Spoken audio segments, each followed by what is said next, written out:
So my first approach, like we spoke about before, I'm going to make a false drift here. Get my distance out in order to make this drift. Make sure I have the proper distance. And I'm gonna make that cast, my false drift cast, upstream, not into the hole. Okay, make sure I have my distance that I want. Figure out what different currents I'm going to be dealing with. And then I'll go ahead and place my drift in the hole.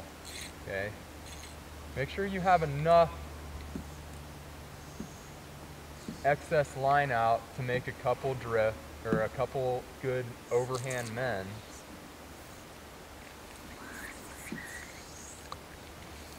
And then I'll go ahead and make my cast.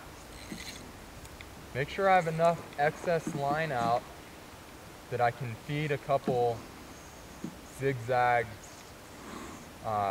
mends into my drift to give it a little slack line.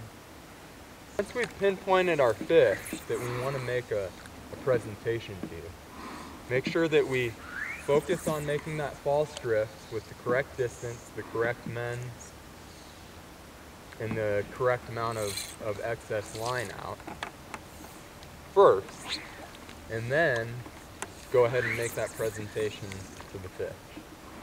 In this case, my fish is holding at a 10 o'clock position from my position.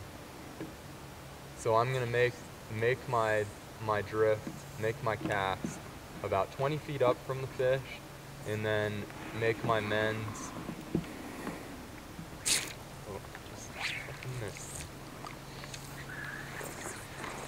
So I'm going to make my initial cast about 20 feet upstream from my holding fish. I'm going to make my mends appropriate to the different currents that I'm dealing with.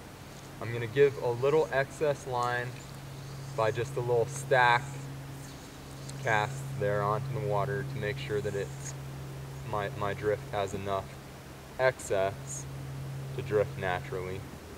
Then I'm going to watch that indicator.